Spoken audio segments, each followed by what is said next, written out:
Ooni is not Oba. Ooni is Alaafin. Ooni of Ife is so powerful. I saw one of his clips. He said that the dead ghost will visit his house and he will feed them. He will give them food. Ooni, so he's superior than Oba of Benin. Alaafin is not among the first 5 ancient. That's Alaafin for you. Yes.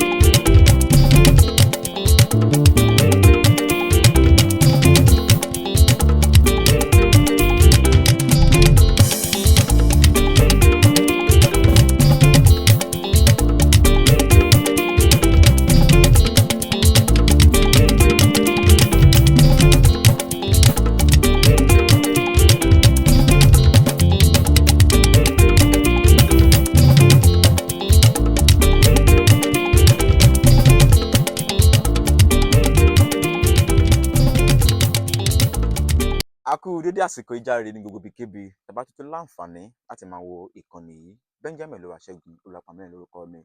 Tó bá yẹ pé first time tuntun lélẹ́yìí tẹ́ máa darapọ̀ mọ́ ìkànnì lọ́fọ̀ọ̀sẹ̀ náà sì lè já sí ẹ bá subscribe sí ẹ̀wẹ̀gbẹ́ rẹ̀ ọ̀hún. Ẹ máa kọ̀ọ̀kan níbẹ̀ tó lè bá máa pè ní notification bell ẹ bá wa tẹ̀ tán kọ́ bí option mẹ́ta kan wá tí ń bẹ lókè òní kẹ́ mú option a lé àti lí tó lè bá máa pè ní option all nǹkan bá wa tẹ̀ bá ti tẹ̀ tán èèyàn dára ẹ̀ láǹfààní láti máa wo ìkànnì yìí ní gbogbo àtàwọn ìtọ́ bá ti jáde. Do you think Ooni of Ife is a babalawo or is a king? Ooni is not Oba. Ooni is Alaafin. Ooni of Ife is so powerful. I saw one of his clips. He said that the dead ghost will visit his house and he will feed them. He will give them food. Ooni, so he's superior than Oba of Benin. Alaafin is not among the first 5 ancient. That's Alaafin for you. Yes. And the title of Oba using for Ooni is a very ridiculous title to call Ooni Oba.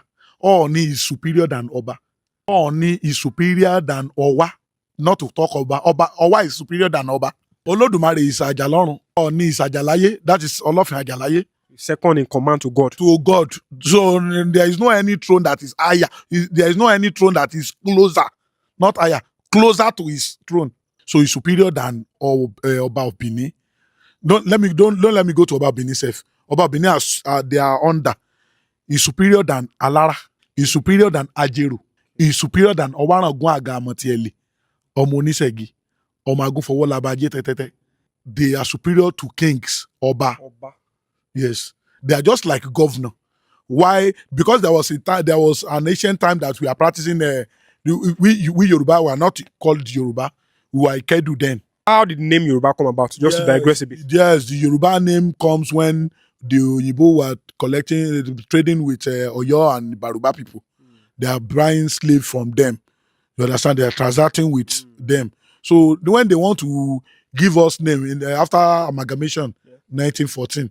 So there was a conference they made in Ibadan in 1919 that all of us we should start and be bearing the same name and stop calling ourselves to different tribes. So they try to call us a tribe together.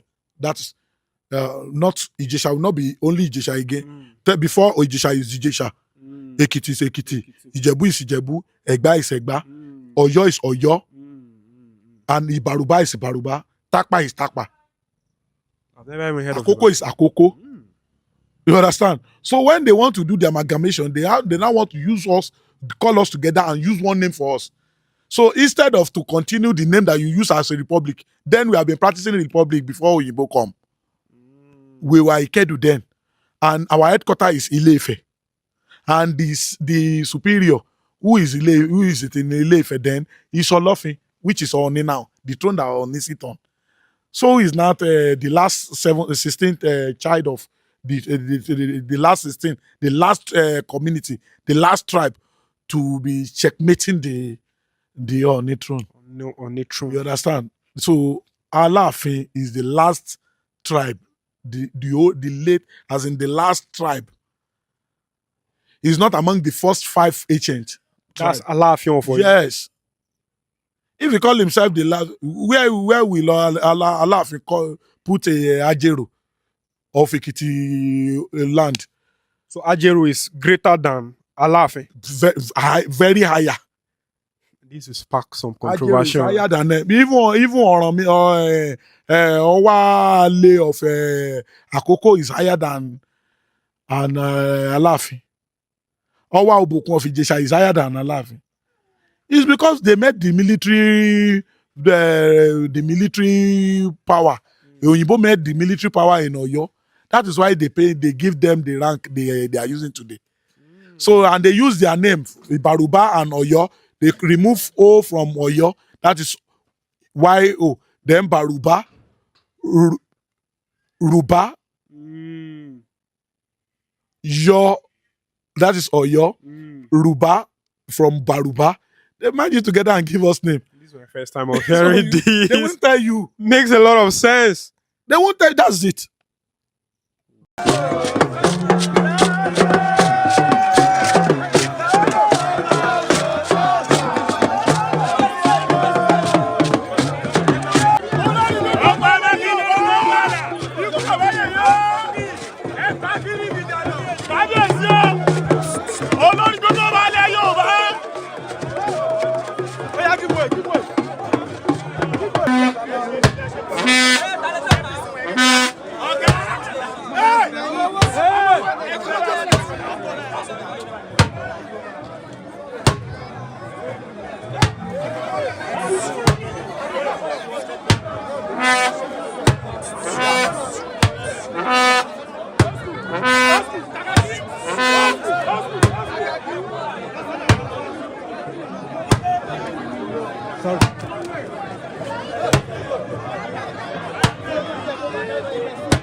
It's okay.